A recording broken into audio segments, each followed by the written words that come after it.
할렐루야. 하나님께서 복된 주일 우리 성도님들에게 은혜 주시기를 바랍니다.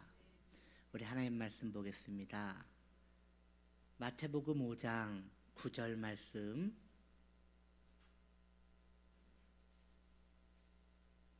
우리 함께 봉독하겠습니다. 화평하게 하는 자는 복이 있나니 그들이 하나님의 아들이라 일컬음을 받을 것이미요. 아멘. 팔복 강의 오늘 8번째입니다. 오늘 말씀의 제목, 화평케 하는 자, 화평케 하는 자에 대하여 우리가 함께 듣고 은혜 받는 시간 갖기 원합니다. 우리는 일반적으로 평화로운 관계를 이야기할 때, 우리 모임은 참 평화로워요 라는 이야기를 할 때, 이 평화롭다는 것과 냉전과 이 구분을 잘 못하는 경향이 있어요. 이런 이야기가 있습니다. 어느 모임에서 가든 그 자리에서 정치 이야기를 하거나 종교 이야기를 하면 틀림없이 싸움이 일어난다는 것이에요. 즉, 예민한 사항을 이야기하지 않아야 좋은 분위기가 된다라는 이야기지요. 예를 들어 혹시 민감한 대화가 나오더라도 그래요, 그렇군요, 이제 이 문제에 대해서는 제가 충분히 알겠습니다, 우리 이제 다른 얘기합시다 라고 해서 이야기 흐름을 다른 데로 흘러보내면 싸우지 않고 편안한 관계가 만들어질 수 있다는 것이에요. 그러나 이러한 방법은 사실 예민한 상황을 피하는 것일 뿐이지 평화라고는 말할 수 없다는 것이에요. 평화에 대한 이야기를 우리는 종종 합니다. 사실 이 세상에서 평화를 얻는다는 것은 매우 어려운 것이에요. 평화를 말은 하지만 평화를 얻는다는 것은 매우 어려운 것입니다. 여러분의 가정은 평화롭습니까? 아니면 싸움이 나지 않도록 절제하고 있는 중입니까? 여러분의 삶은 평화가 넘칩니까? 아니면 서로 부딪히지 않기 위하여 조심하며 살고 있습니까? 대부분 큰 소리가 나지 않도록 예민한 부분을 건들지 않는 것, 그것이 곧 냉전인데 그것을 평화라고 오해한다는 것이지요. 사실 이 세상에서 온전한 평화는 찾아보기가 어려운 것입니다. 그렇다면 평화는 어디에서 찾아볼 수 있는 것입니까? 성경은 평화는 이 세상에서 찾는 것이 아니라 하나님과의 관계 안에서만 찾을 수 있다고 말하고 있습니다. 성도가 자신이 하나님의 자녀라는 확신이 있을 때 하나님과 화평한 관계를 맺을 수 있습니다. 그는 자녀이기에 하나님을 의지하게 될 것이고 하나님과 함께 이 세상을 살아갈 근거를 자녀됨에서 찾을 것이기 때문입니다. 부모님들 가운데 자녀들이 어린 시절일 때 꼭 이러한 장난을 하시는 분들이 있어요. 아마 여러분들도 경험하신 분 있을 거라 생각이 들어요. 어느 날 어린 자녀를 불러다 놓고 진지한 얼굴로 말합니다.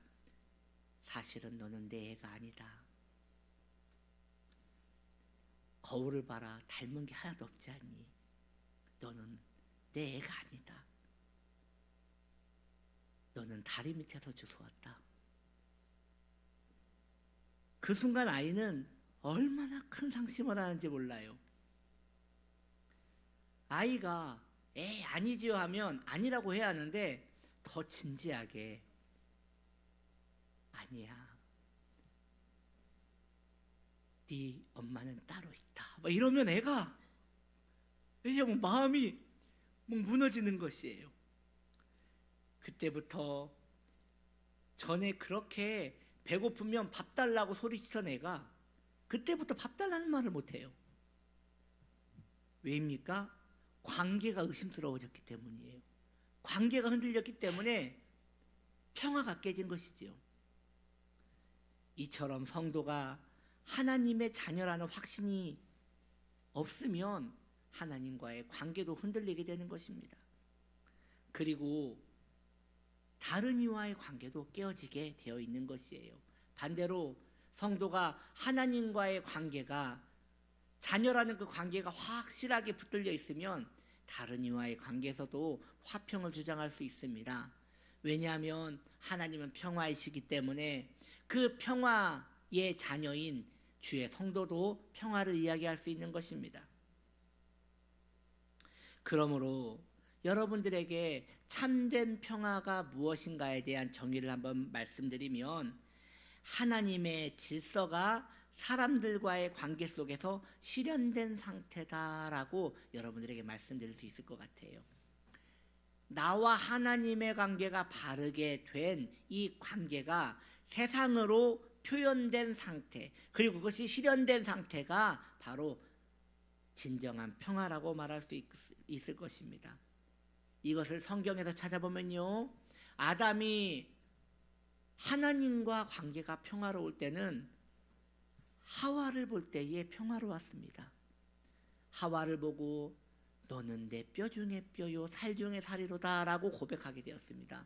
그뿐입니까? 동물들과도 식물들과도 평화로운 시간을 가졌습니다. 그런데 죄가 들어왔고 아담과 하와의 사이에 하나님의 관계가 깨어지자 그때부터 하와와의 관계도 좋지 않았습니다. 저 여자 때문에 내가 선악과를 따먹었습니다 라고 고발을 합니다. 그리고 동물들과도 평화로운 관계를 맺지 못합니다. 이처럼 하나님과의 관계를 생각하지 않고 말하는 모든 평화는 말로만 하는 평화일 뿐 실제적인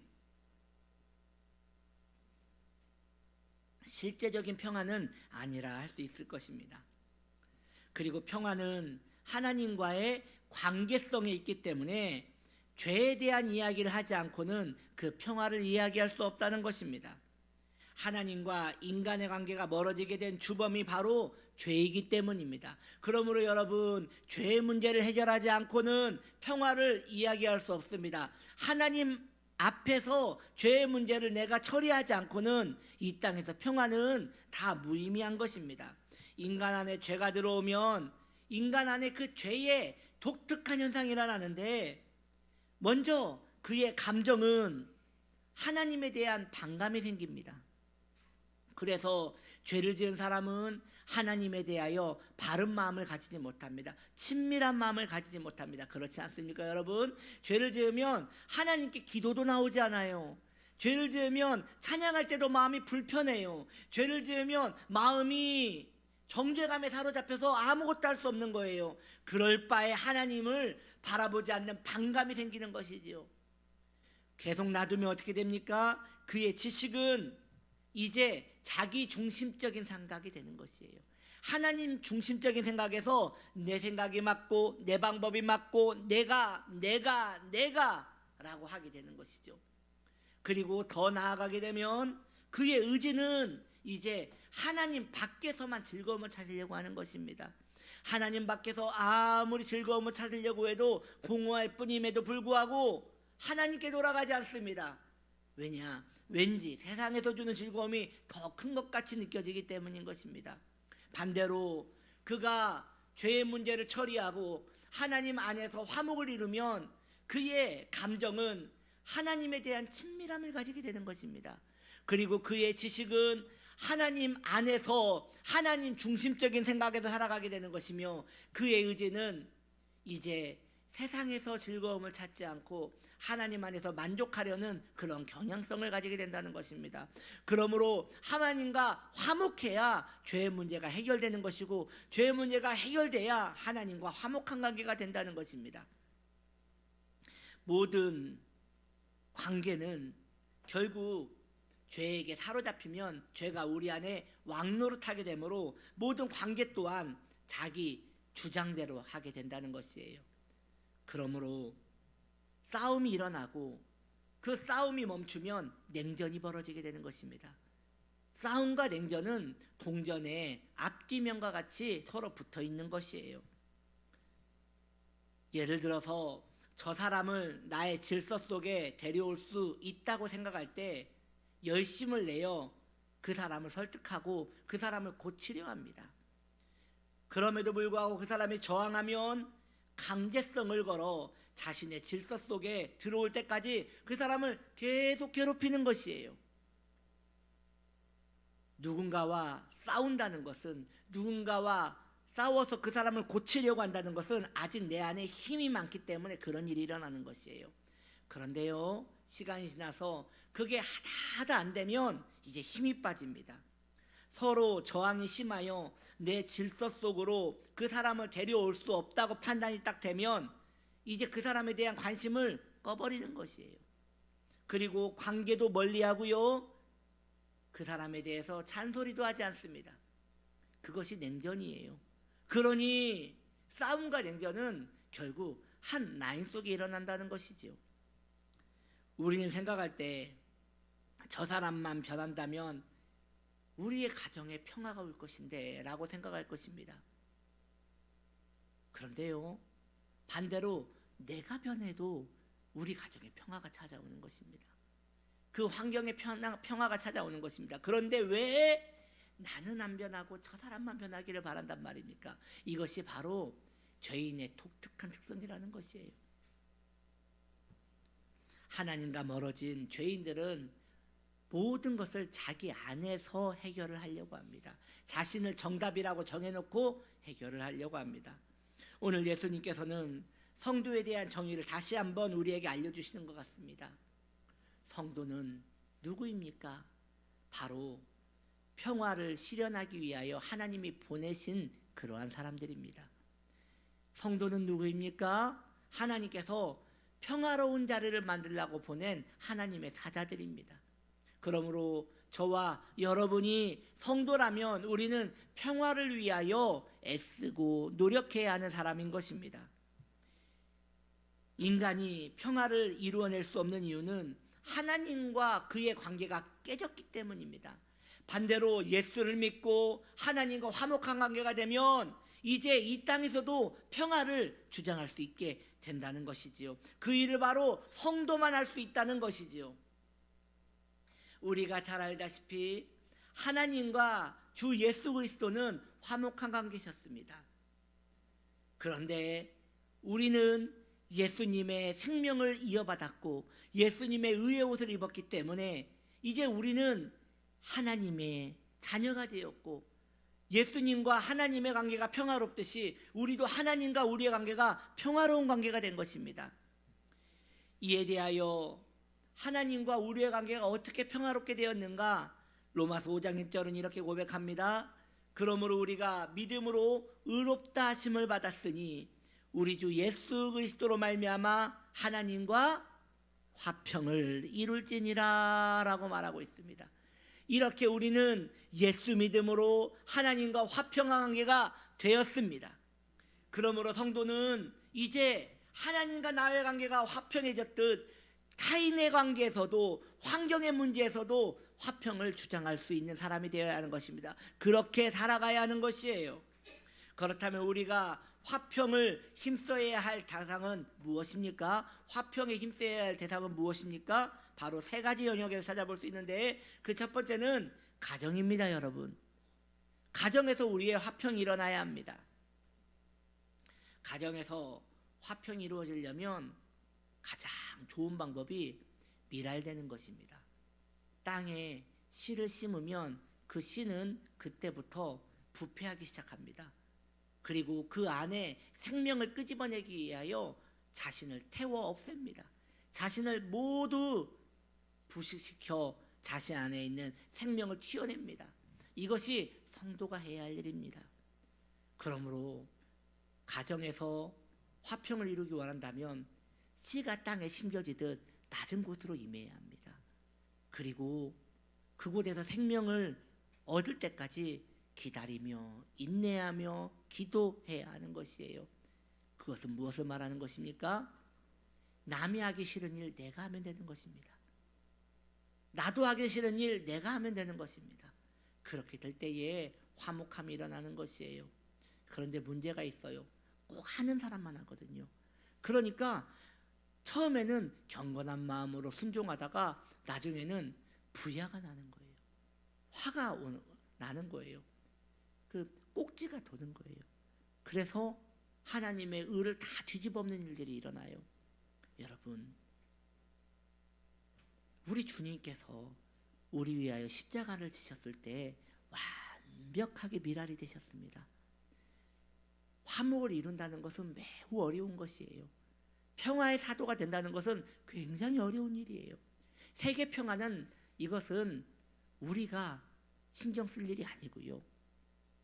먼저 하나님과 나와의 관계가 화평하다면 그것을 가정에서 표현할 수 있는 우리가 되기를 바랍니다. 그러니 온전한 마음을 가진 사람이라면, 가정에서 누군가 혼자만 계속 일을 한다면 양심이 있으면 그 사람도 해야죠. 저 사람 예수 잘 믿으니까 혼자 계속 하는구나, 할렐루야 하고 있으면 그건 마귀죠, 마귀. 그렇게 하면 그 양심에 그는 화인 맞은 거예요. 누군가가 계속 이름 없이 소리 없이 계속 헌신을 하면 앞치마를 매야죠. 그리고 나도 할 수 있는 부분에서 해야죠. 보면 가정 안에 이렇게 꼭 나는 누리기만 하고 일을 하는 사람은 따로 있고, 이렇게 집안이 나누어지면 그 가정은 화평이 일어나지 않습니다. 그러므로 우리 귀한 치유나무교회 성도님들은 모두 화평의 사람 되시기를 예수님 이름으로 축복합니다. 이 표정이 이런 날은 오지 않습니다 라는 표정인데, 여러분 인내하면서 미랄되어서 화평이 우리의 가정에 임하기를 소망하시기 바랍니다. 두 번째로 교회입니다. 교회 안에서 화평이 일어나야 합니다. 교회 안에서 화평은 진리를 수호함으로 화평이 일어나는 것이에요. 우리가 교회입니다. 그렇기 때문에 우리는 다른 부분은 다 내어줄지라도 진리의 부분은 내어줄 수 없는 것입니다. 누군가가 화평을 이루기 위하여 너가 교회만 가지 않는다면 우리 가정은 화평할 것이다 라고 한다면 우린 죽기까지 싸워야 하는 것입니다. 이 부분은 화목할 수 없는 것입니다.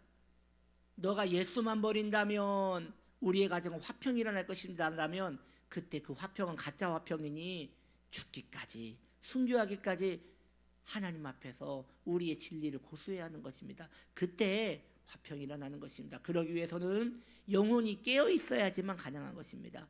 그러면 여러분 기도하십시오. 하나님과 여러분의 바른 관계를 위하여 철저히 하나님 앞에 여러분의 영혼을 내어 맡기시길 바랍니다. 이것이 교회 안에서의 평화라고 할 수 있겠습니다. 마지막으로 사회에서도 평화로워야 합니다. 사회에서도 화목이 일어나야 합니다. 사회에서 화목은 하나님의 정신이 이 세상에 전해지기 위하여 가장 강한 피드백을 이 세상에 나타내야 하는데, 그게 무엇이냐? 높고 낮음을 없애는 것입니다. 이 세상은 권위적인 세상입니다. 그래서 높은 자는 낮은 자를, 힘없는 자는 힘 있는 자를 이렇게 서로 차별하며 살아가는 것이 이 세상입니다. 여러분, 하나님의 백성들은 그 차별을 넘어서야 돼요. 왜냐? 하나님 안에서 모두 다 죄인이기 때문입니다. 그래서 구원받아야 할 자격이 모두 필요한 사람들입니다. 그런 우리인데 우리가 무엇이 간데 높고 낮음을 이야기한단 말입니까? 그러기 위해서는 많은 사람들이 자신의 권리를 주장하려고 할 때 나는 의무를 중시하고 그것을 섬기는 데 살려고 하는 그런 사람이 화목의 사람이 되는 것입니다. 여러분들에게 화목의 은총이 있어서 그렇게 희생하며 남을 섬기며 하나님께 영광을 돌리는 우리가 되기를 바랍니다. 그렇게 화평을 위하여 힘쓰는 자에게 하나님께서는 어떠한 복을 주신다고 말씀하십니까? 화목해 하는 자는 하나님의 아들이 되는 복을 주신다라고 말씀하십니다. 그런데 여기에서 우리가 이 부분에 있어서 이상한 점이 있어요. 예수 믿으면 하나님의 자녀가 되는 것이잖아요. 예수를 믿으면 하나님의 아들이 되는 것이란 말이에요. 그런데 하나님께서 화목해하는 자에게는 하나님의 아들이 되는 복을 주신다라고 말씀하시니, 아니 이미 나는 아들인데, 나는 이미 하나님의 자녀인데 왜 나에게 또 자녀 되는 복을 주신다고 말하는가 라고 말한다면, 이것은 이러한 의미입니다. 고대 귀족들은 그의 자녀가 장성하면 그 집안에 인장반지를 주었습니다. 인장반지는 이렇게 생겼어요. 여기 보면 이 안에 있는 문양이 그게 하나의 도장이에요. 그래서 이 인장에다가 도장을 찍어서 인주를 찍어서 다른 곳에 딱 찍어서 그 집안의 표시를 내는 것이에요. 사인 같은 거예요. 그런데 이것은 장성한 자녀한테만 주는 거예요. 왜냐? 어린 자녀에게 함부로 주었다가 이 어린 자녀가 장난 삼아서 그냥 도장을 찍었어요. 근데 그 찍은 내용이 집을 팔아먹는다는 내용이었어요. 이 가문은 꼼짝없이 그 집을 팔아야 돼요. 왜냐? 인장이 박혀있기 때문입니다. 그렇기 때문에 장성한 자녀에게 가문의 그 위험을 알릴 수 있는 그러한 자녀들에게만 인장반지를 준 것이에요. 여기서 하나님께서 화목해하는 자에게 인장반지를 준다는 것이에요. 어린 자녀에겐 주지 않아요. 그러니 예수 믿으면 모두 하나님의 자녀이지만 하나님의 권세와 하나님의 위엄과 하나님의 영광은 누구에게나 나타나는 건 아닌 것이에요. 화목해하는 자에게만 나타나는 것이에요. 그래서 화목해하는 자에게는 그에게 화목을 힘쓸 때 두 가지 성향이 나타납니다. 하나님의 자녀라는 두 가지 성향이 나타나는데, 그 첫 번째는 하나님의 성품에 참여하게 되는 것이고, 둘째는 하나님의 영광에 참여하게 되어 그것을 누리게 된다는 것입니다. 겉으로 보아서 우리는 자연인과 성도를 구분하기 어렵습니다. 그런데 성도가 화평을 위하여 애쓰려고 할 때, 화평을 위하여 노력할 때 그에게 고귀한 하나님의 성품이 드러나는 것이에요. 인내하고 참고 또 참으면서 하나님의 귀한 성품이 나타나는 것이에요. 그리고 그 성품이 유지되기 위하여 하나님의 영광이 그를 둘러싸 보호하시는 것이에요. 그래서 성도가 더 성도되어지고 하나님의 아름다운 자녀로 서게 되는 것입니다. 여러분이요, 성도는 누구입니까? 화평케 하는 자, 하나님의 사도들입니다. 그렇다면 우리가 어디 있든 화평의 이야기가 있어야 하는 것이에요. 반대로 그 성도가 어디를 가든지 싸움이 일어납니다. 어디를 가든지 그곳에 시기가 일어나고 말다툼이 일어나고 그 사람이 있는 곳마다 분쟁과 분탕질이 일어납니다. 그는 하나님의 자녀일지 모르겠지만 너무나 어리석고 하나님께 근심이 되는 어린 자녀에 불과한 것이에요. 주님께서 그에게 어떠한 기업도 맡길 수가 없어요. 인장반지를 끼워줄 수가 없어요. 왜냐하면 그의 그 못된 성질로 인하여 하나님의 영광을 가릴 것이기 때문입니다. 우리 지은나무교회 모든 성도님들은 어디 있든지 화목함의 노래가 일어나기를 축복합니다.